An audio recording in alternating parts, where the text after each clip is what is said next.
تصور شیخ تقریباً ہر سلسلے میں یہ کانسیپٹ موجود ہے، اور ہر سلسلے میں تصور شیخ کی تعلیم دی جاتی ہے۔ تصور شیخ سالک کے لیے، ایک سالک کے لیے جو سلوک کے سفر میں ہوتا ہے، اس کے لیے بہت ضروری ہے، بہت اہم بھی ہے، اور مختلف سلاسل میں اس کو عمل کرنے کے مختلف طریقے ہیں۔ بہت سارے سلسلوں میں نے یہ بات دیکھی ہے کہ وہاں تصور شیخ کو اس طرح کرایا جاتا ہے کہ شیخ کی صورت، جو اس کی ظاہری صورت ہے، اس کا چہرہ شیخ کا، یعنی اپنے پیر و مرشد کا جو چہرہ ہے، شیخ کی جو داڑھی مبارک ہے، جو اس کا حسن و جمال ہے شیخ کا ظاہری، اس کو تصور کیا جاتا ہے۔ اور اس میں آپ جو ہے وہ ایک سالک جو ہے وہ تصور کرتا ہے، اور تصور میں اپنے شیخ کو اپنے سامنے رکھتا ہے، اور اس کی ظاہری صورت کے اوپر اپنے دھیان کو، اپنی توجہ کو مرکوز رکھتا ہے، اور اس سے یہ تصور کرتا ہے کہ اپنے شیخ کی جو ظاہری صورت ہے اس سے یہ تصور کرتا ہے کہ شیخ سے جو ہے وہ تجلیات اور انوارات اس کی طرف آ رہے ہیں، اس کے ظاہری جسم یا اس کے باطن میں منتقل ہو رہے ہیں۔ یہ عام طور پہ مختلف سلاسل میں یہ طریقہ ہے تصور شیخ کا۔ بہت کم جگہوں پہ میں نے یہ والا طریقہ دیکھا ہے جو میں اب آپ کو بتانے جا رہا ہوں، جس میں بہت بڑے بڑے اولیاء اللہ کے نام ہیں، اور تصوف جو ہے وہ ایسا نہیں ہے کہ وہ قید چیز نہیں ہے، اس کے لیے کوئی قید نہیں کر سکتے کہ یہی کچھ ہو سکتا ہے۔ لیکن اعلیٰ حضرت پیر ایرانی شاہ صاحب رحمۃ اللہ تعالی علیہ نے جو طریقہ تصور شیخ ہمیں بتایا ہے اخوان مصطفی کو، بہت کمال ہے، بہت لاجواب ہے، بہترین ہے، کیونکہ اس سے بہتر طریقہ میں نے کسی کتاب میں یا کسی بزرگ کے لیکچر میں، کسی بزرگ کے جو ہے وہ کانٹینٹ میں، ان کی کتابوں میں نہیں پڑھا، جو حضرت پیر ایرانی شاہ صاحب رحمۃ اللہ تعالیٰ علیہ نے اخوان مصطفی کو تعلیم فرمایا۔ حضرت پیر ایرانی شاہ صاحب رحمۃ اللہ تعالیٰ علیہ، اول تو آپ اس کی امپورٹنس کو سمجھیں کہ تصور شیخ کی امپورٹنس کیا ہے۔ حضرت پیر ایرانی شاہ صاحب رحمۃ اللہ تعالیٰ علیہ فرماتے ہیں، یہ میں آپ کو ان کی بات کا مفہوم بتانے لگا ہوں۔ حضرت پیر ایرانی شاہ صاحب رحمۃ اللہ تعالیٰ علیہ فرماتے ہیں کہ تصور شیخ اتنا ضروری ہے، اتنا اہم ہے کہ میں چاہتا ہوں، یعنی حضرت پیر ایرانی شاہ صاحب فرماتے ہیں کہ میں چاہتا ہوں کہ میں اسی کی تعلیم دیتا رہوں، زیادہ سے زیادہ دوں اپنے مریدوں کو، لیکن مجھے ایک بات کا خدشہ ہے کہ مرید جو ہے وہ بدظن یا بدگمان نہ ہو جائے، شیخ سے بدگمان نہ ہو جائے۔ کن معنوں میں؟ شیخ سے مرید کبھی بدگمان ہو سکتا ہے، لیکن حضرت پیر ایرانی شاہ صاحب رحمۃ اللہ تعالیٰ علیہ فرماتے ہیں کہ اگر میں مرید پر اس بات کی پابندی یا اس بات کو اسے جو ہے وہ زیادہ سے زیادہ اس چیز کی تعلیم دوں کہ تصور شیخ کرے، تو ہو سکتا ہے، ممکن ہے، حضرت پیر ایرانی شاہ صاحب رحمۃ اللہ تعالیٰ علیہ فرماتے ہیں کہ مرید جو ہے وہ اس بات سے بدظن ہو جائے، بدگمان ہو جائے کہ میرا شیخ، میرا پیر مجھے اپنی ذات سے آگے نہیں بڑھنے دیتا، وہ تو مجھے تصور شیخ میں، یعنی اپنے ہی تصور میں جما کے رکھتا ہے، اور اسی چیز کی تعلیم دے رہا ہے۔ حالانکہ تصور شیخ میں جو حضرت پیر ایرانی شاہ صاحب رحمۃ اللہ تعالیٰ علیہ نے ہمیں طریقہ کار بتایا ہے، وہ اصل میں اتنا کارآمد ہے کہ اس سے زیادہ تیز رفتاری سے کوئی اور ذکر، مراقبہ وہ مقامات کو طے کروا نہیں سکتا۔ حضرت پیر ایرانی شاہ صاحب رحمۃ اللہ تعالیٰ علیہ تصور شیخ کے بارے میں کیا فرماتے ہیں، جو عام سلاسل میں مشہور ہے کہ شیخ کی صورت کی طرف توجہ رکھنی ہے، شیخ کی صورت کو جو ہے وہ قلب میں بٹھانا ہے، اس کے چہرے کو تکتے رہنا ہے، اس کے چہرے کو دیکھنا ہے۔ حضرت پیر ایرانی شاہ صاحب فرماتے ہیں یہ جو ہے وہ شرک خفی ہے. یہ کتنی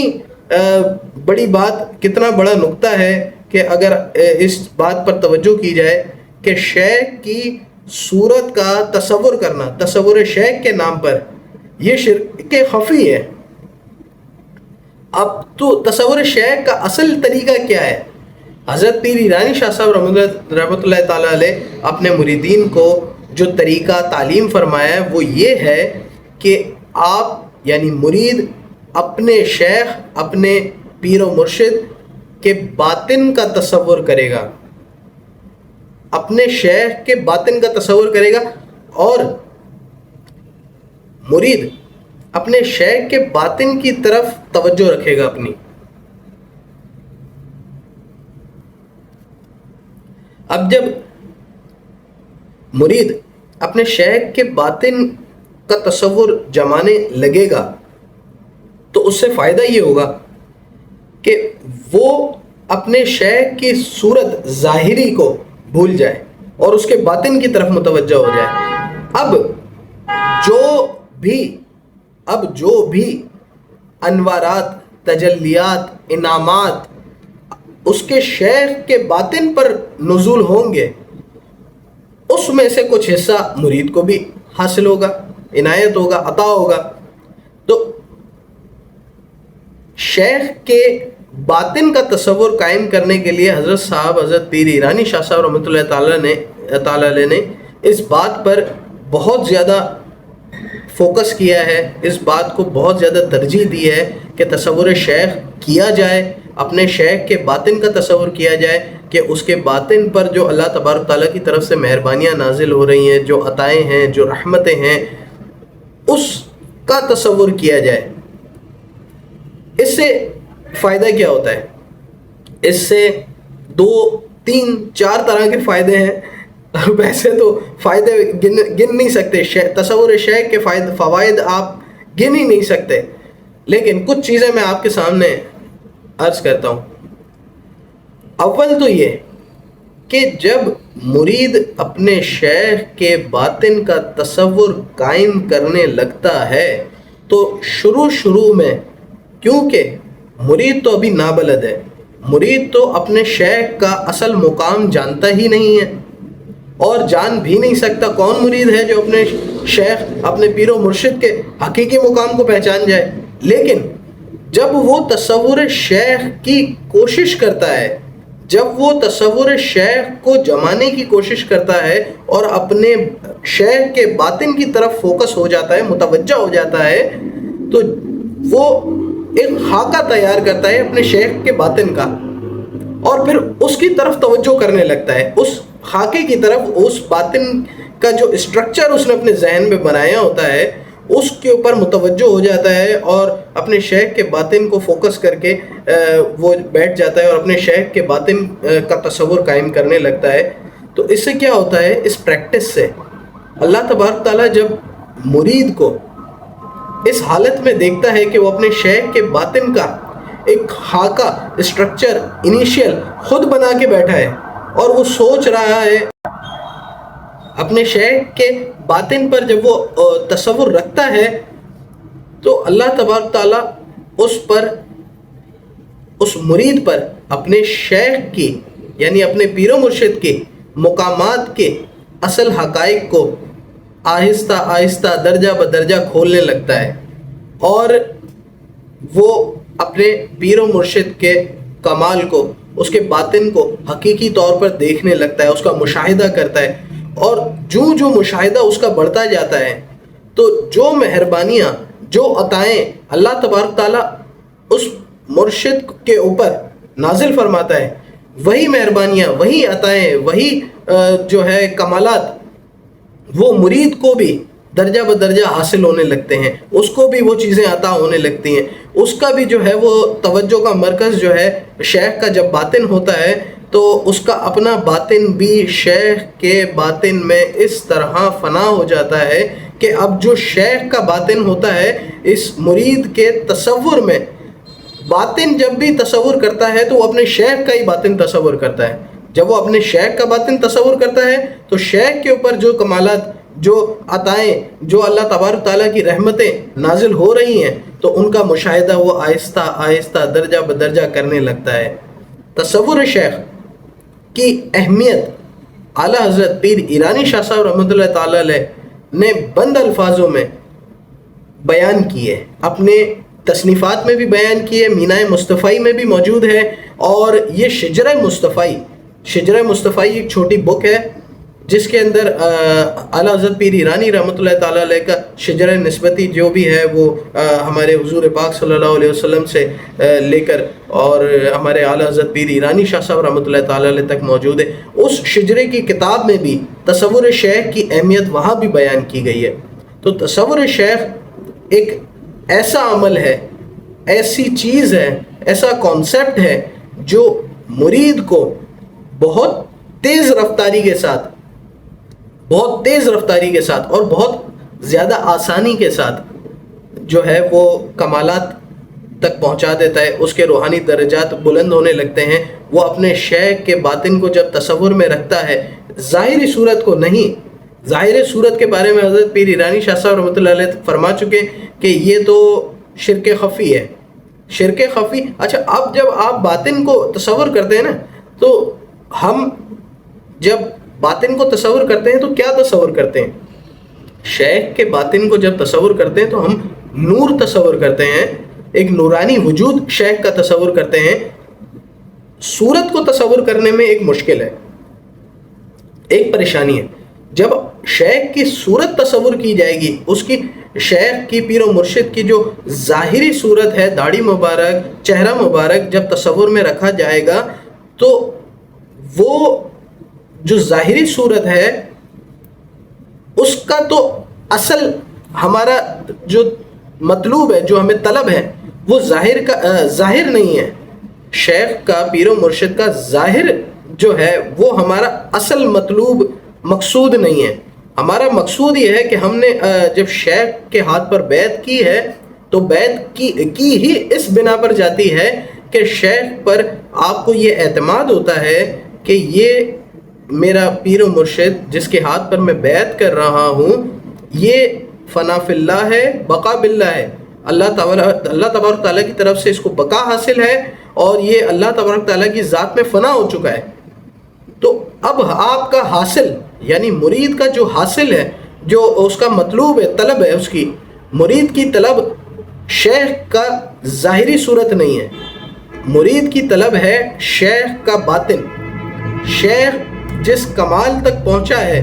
اللہ تبارک تعالیٰ نے اسے جس کمال پر فائز کیا ہے، فنا اور بقا کے جو مقامات اسے عطا کیے ہیں شیخ کو، مرید کا طلب مطلوب وہ مقامات ہوتے ہیں۔ تو جب وہ ظاہری صورت کو چھوڑ کر شیخ کے باطن کی طرف متوجہ ہو جائے گا، تو پھر اللہ تبارک تعالیٰ اس پر مہربانی کریں گے۔ پیر و مرشد جو ہے اس کو نگاہ میں رکھیں گے، اس مرید کو، اس مرید کی کوششوں کو دیکھ رہے ہوں گے، اس کی محنت کو اور اس کی جو ہے وہ کاوشوں کو دیکھ رہے ہوں گے، اس کے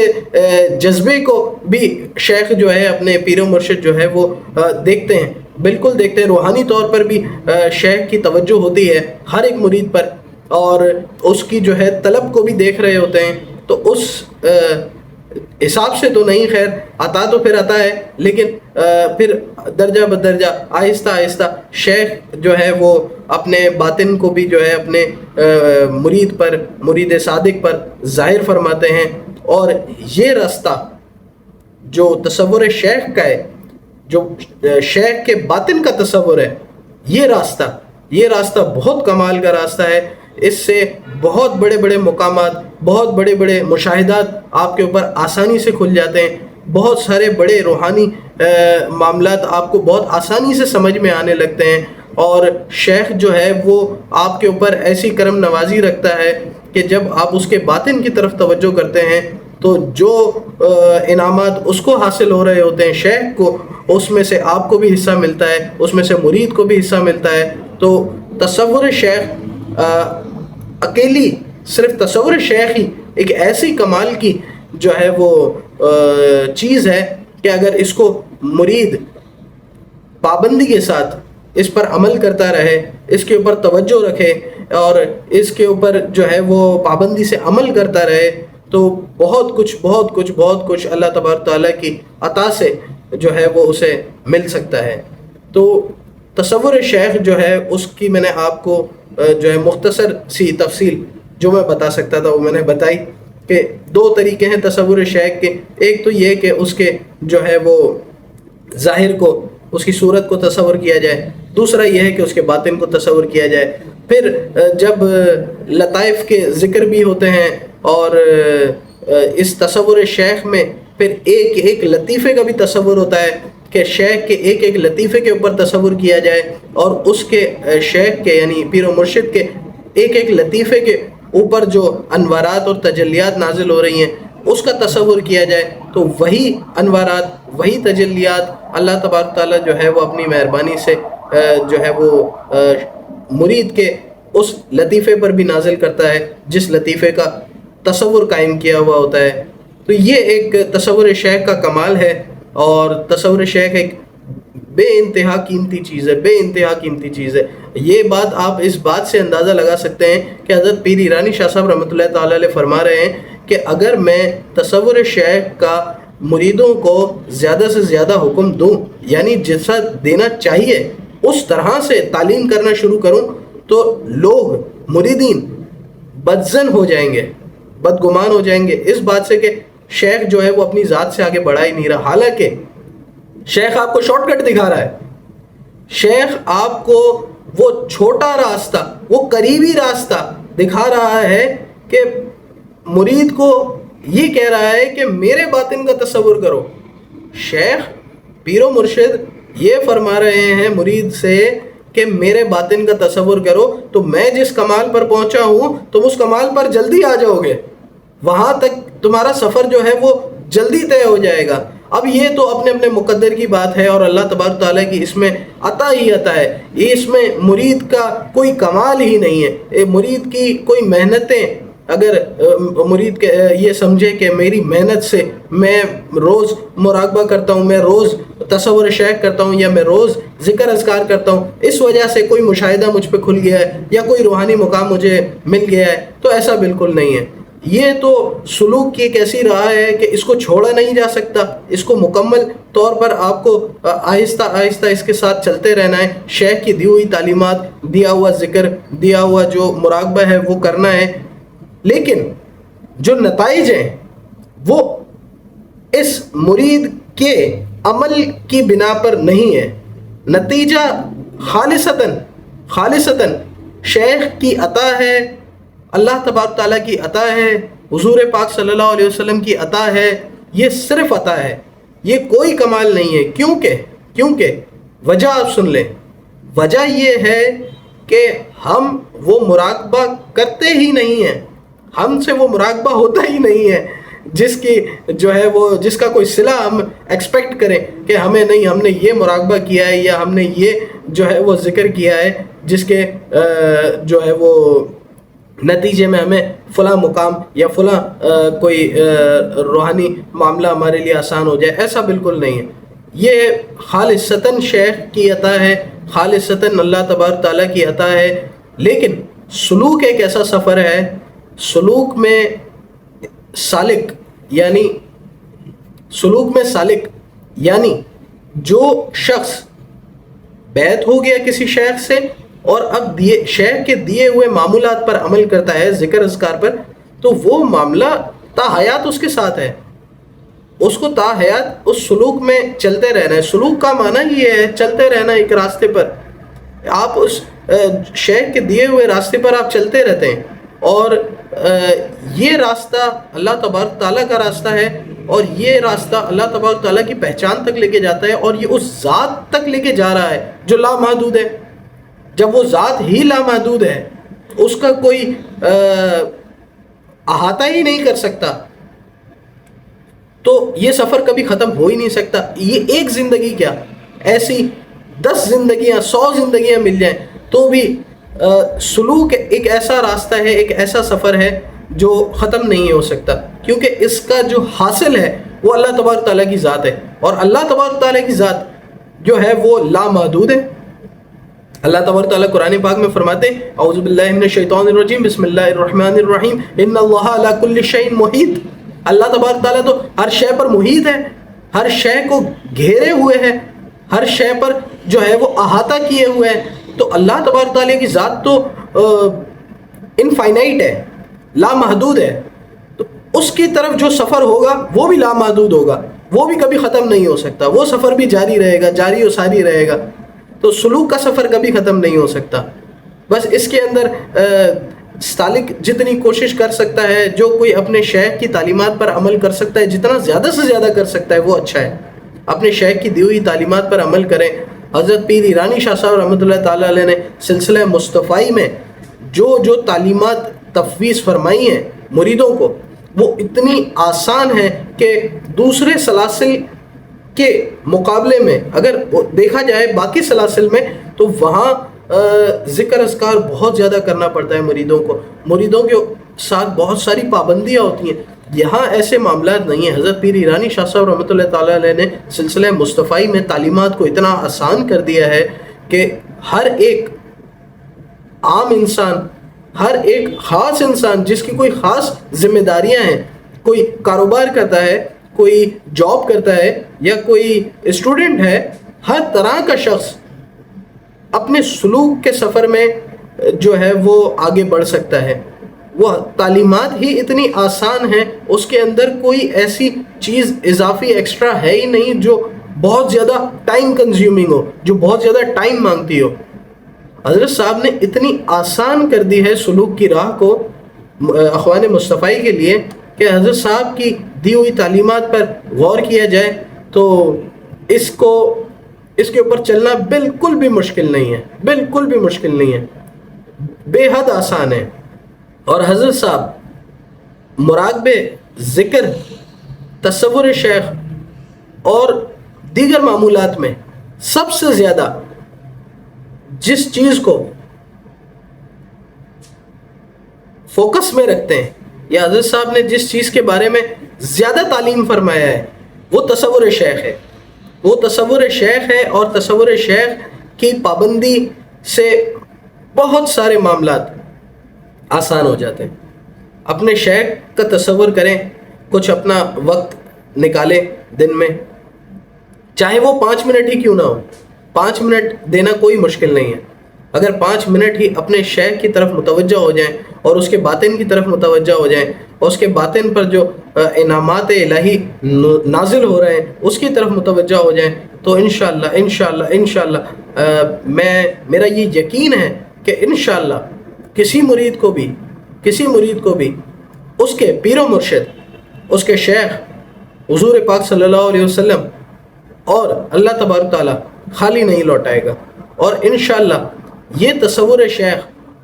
مرید کے لیے بہت ہی کارآمد ثابت ہوگا. یہ تصور شیخ جو ذکر اذکار اور مراقبے کی جو معاملات ہیں، جو معمولات ہیں، وہ جو اس کے ذکر اذکار سے جو چیزیں وہ ایک مرید پر کھلتی ہیں، ظاہر ہوتی ہیں، وہ